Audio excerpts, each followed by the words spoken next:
All right. Hello, everyone. We're getting to the back end of the conference. I don't know if that's a good thing or not for you. Start the weekend, or maybe sad that the conference is over. So I'm going to be talking about the missing primitive for agent swarms. So talking a bit about sub-agents and swarms within the context of coding agents and the infrastructure underneath them. So just a quick introduction. So my name is Lou. I'm the field CTO at a company called Owner. Previous life, I was principal engineer and sort of platform engineer. Joined Owner doing product management, and now I'd work a little bit more with our sort of customers on the field side. So in my world, at least, everyone is trying to build a form of a software factory. I've seen a few different talks at this conference of similar sort of ideas, trying to take coding agents and then apply them across the software development lifecycle. I'm wondering actually if this statement is entirely correct, because I've definitely chatted to a lot of people over the course of this week that are not yet at this point of thinking about this, but it's been very much occupying my headspace for the last few months as well. So I added a definition in this slide as well, just to quickly define what I believe to be as a software factory, which is sort of the commitment to incrementally moving the human out of the loop within the SDLC.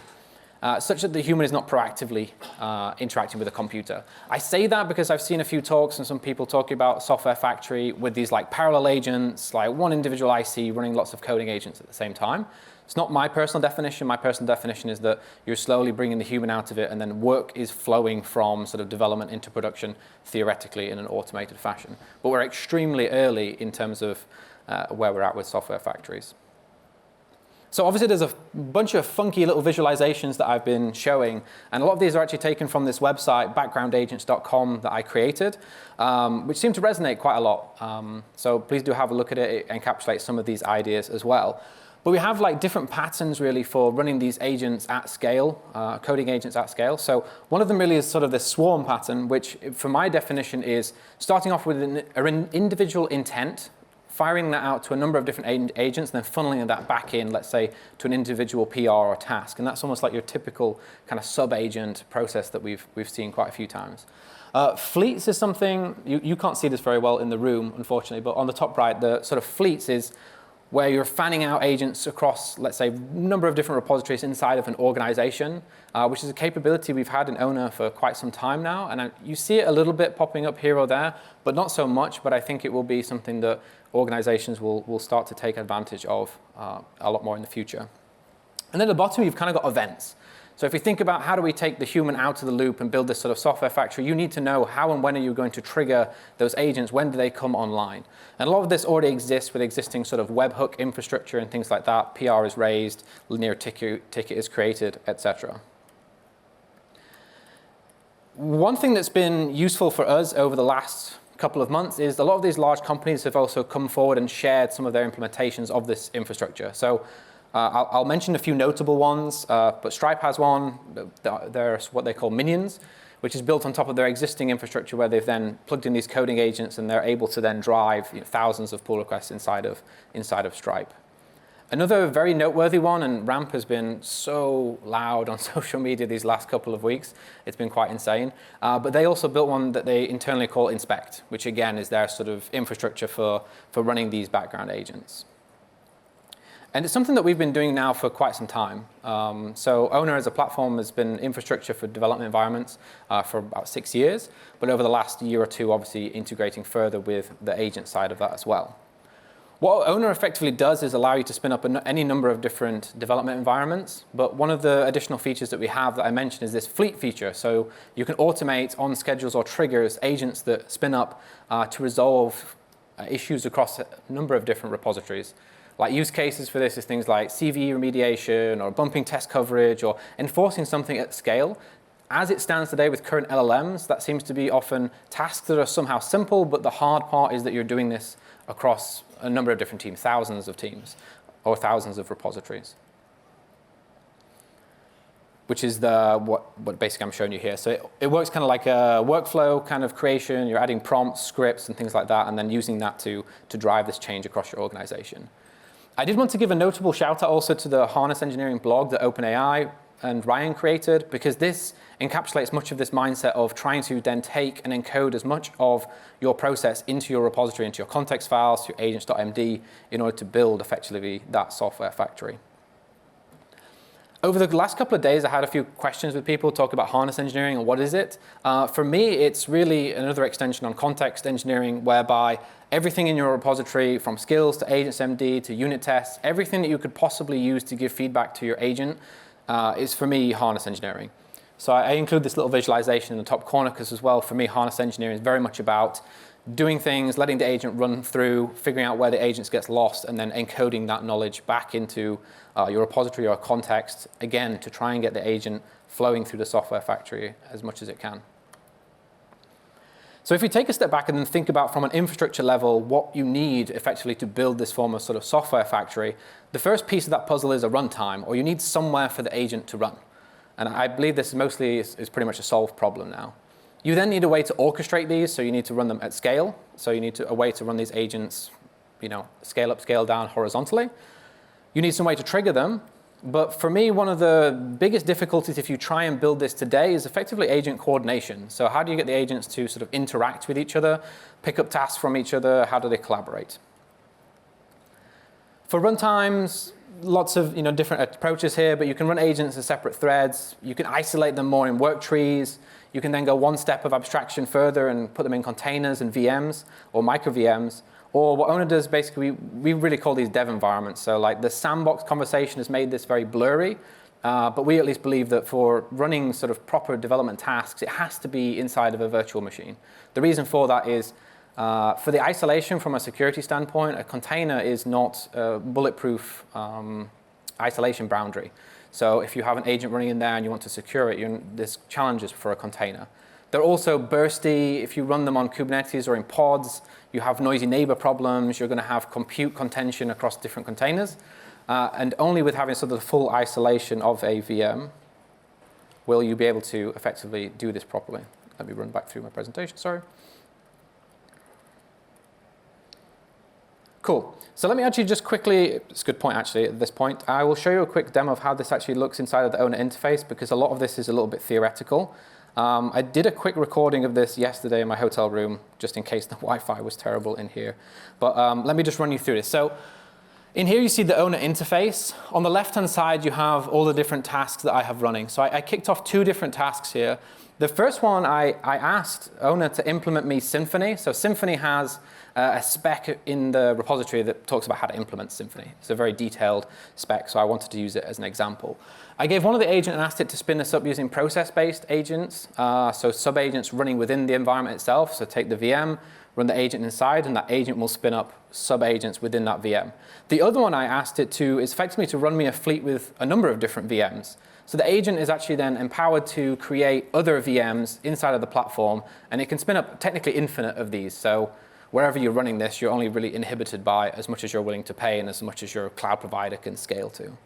So if I run this through, what we see, and I might have to skip through here a little bit, is we see, I jumped too fast. This bottom agent, the VM one, then it will spawn these 3 different sub-agents. So it spins up the different VMs, which we see coming in on the left-hand side. The parent is the controlling agent, and the sub-agents obviously then are given small bits of context, individual tasks to complete, and then we'll do message passing back to that parent agent to control and govern the overall task itself. One challenge for sure we have is how do we build the UX for this? Like as you build more and more complicated tasks, how do you think about sort of managing and controlling these sub-agents, and how do you think about the UX on top of them? So as this progresses, you'll see also on the left-hand side, eventually you start to see, as the agents come online, they start their environments and they start to work through tasks. Both of these have, for some reason, 7 sort of sub-items that they're working through, so you can see those. When that gets to the end, it's then obviously going to terminate those VMs. That's all going to collapse down, and your task is complete. The second form of UX for this that we have with the sub-agents is this one here with the process level, which I'll pause so that it's not jumping around. When you launch a process level sub-agent, it happens all within the single agent window. So you actually see at the bottom here a stack of a number of different sub-agents that are starting. And then when you click on those, you can then open up a new chat window, which is almost your new context, and use that. So you've got this like 2 different forms of this, one entirely isolated VMs to scale out these swarms, and another one at the sort of process level where you can run it within the individual VM itself. So lots of stuff going on there, but I wanted to show you conceptually. People say, what does this swarm look like in reality? How does this actually look? And this is how it looks within owner.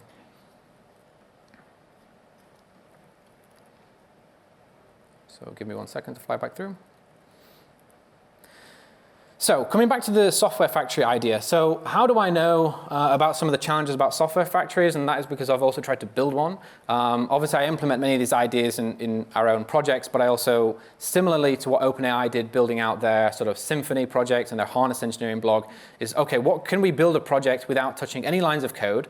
And can we automate as much of this process as possible such that the agent can actually then develop everything as autonomously and self-driven as possible? And it turns out, yes, the technology is there today, but there are some different challenges that you have. What's missing? One thing that you find out is that the SDLC is not this. This is the conceptual SDLC that we present and talk about with each other, very coarse-grained 5 steps of the SDLC. Agents don't respect this, and they don't understand. I mean, these boxes contain a ton of complexity. So if you take something like plan or a plan stage, actually within that, our SDLC has a ton of different sort of micro steps almost to it. And if we're wanting then to train agents to then step through the SDLC, we need to find ways to actually break down the SDLC into some of these micro steps. And that happens all the way through the SDLC. So if you want to build some form of software factory, we then now need to start figuring out how to solve these sort of micro steps. How do we get agents to sufficiently follow those steps and do them in sort of deterministic ways as well? And the hard part of this is context. Probably not a huge innovation to everyone in this room. Context windows are some of the hardest parts about working with LLMs because, as the last speaker said here as well, context rot. Context, once the context window becomes consumed, the agent starts to lose track of where it's going and things like that. It gets less effective. They also skip steps typically.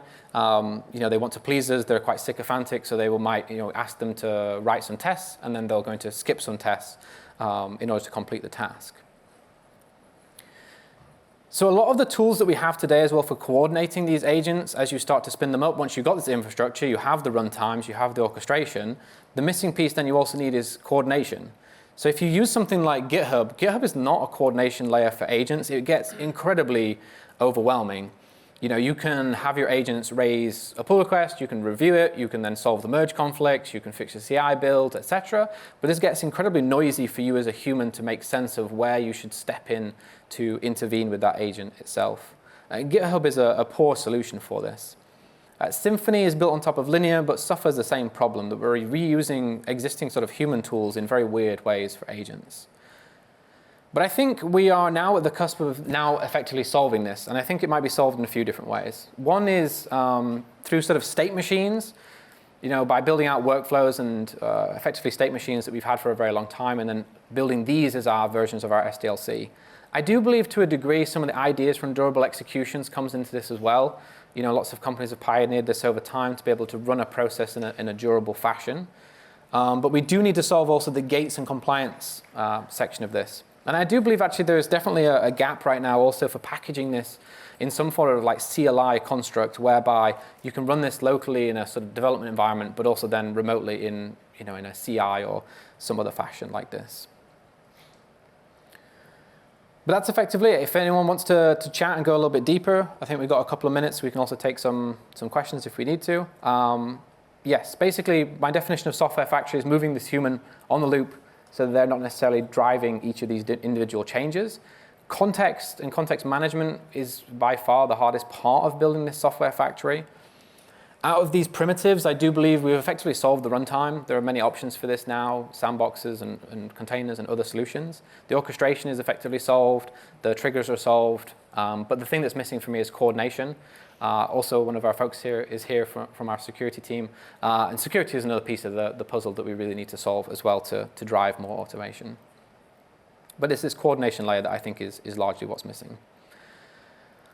Obviously, a lot of this is a little bit high level. On the 6th of May, we'll run a virtual summit to go into these topics about software factories and background agents. So if anyone here would like to attend, you can do. It's on backgroundagents.com, and we have a CFP up for it as well. If anyone would like to speak, that would also be great. There's not many people in the world doing this, so if you're at least experimenting with it, it would be great to talk to you as well.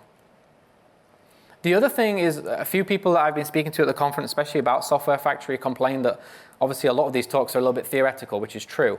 So some of you might want to be really getting into the weeds of this. So actually next week, with Zach from Ono, we're actually just going to build one of these in public, starting from scratch, build a Software Factory. We'll do this over the course of 2 weeks in public just to show what that looks like with today's technology, just to really like show all the ins and outs of the workflows if anyone wants to see what that actually looks like as well.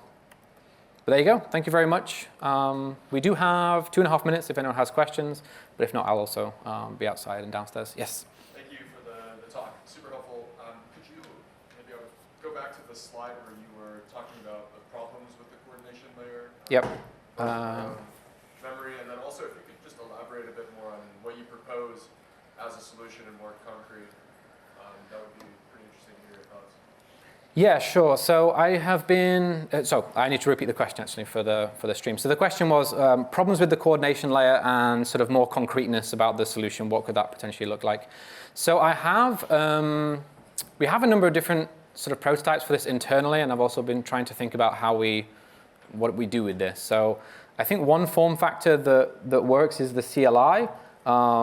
So I've seen some other solutions, graph-based ones. There are some open source things right now where defining the workflow effectively as a graph, you know, like kind of like what you drive sort of mermaid diagrams out of, like NA10 type of workflows, where you can define sort of these prompts in that form. I think that ultimately needs to be packaged in some form of CLI, though. What I mean by that is I think that if you have a local running agent, Claude Code, whatever, any local running CLI, I think that now needs to have something that integrates with its tools so it can invoke this to say, hey, have I achieved this part of my SDLC and can I now proceed to the next part of it as a CLI? If you want as well, I have a full spec for this I can show you after the talk as well. We can go a bit deeper into it. But I'm seeing this solved in a number of different ways. People are solving this in a few different ways. There's the NA10 sort of workflow type of diagram way. The CLI sort of gateway is the prototype that I have as well. And then there's a range of different sort of hacky interim solutions. There's one even the OpenClaw folks have as well, which the name is eluding me, but I think ACPX, which they've built on top of ACP, which builds out some of this workflow. There's a GitHub one, Fabro, some folks are playing around with, but it's very nascent right now. Yeah. Any other questions? Are you using some protocol for the CLI? Because there's ACP, there's A2A, there's a bunch of, I don't know if people have agreed on the standards. Currently not. So the implementation that I have, I'm trying to understand whether or not to release it as an implementation or as a standard, to be honest, because I largely kind of don't really care about the implementation. I almost care about the standard for it, so we can collaborate on the standard. But it's not built on top of ACP, or at least not yet, but it might be. Not A2A either, no. It's solving, I feel, like a slightly different problem space. So.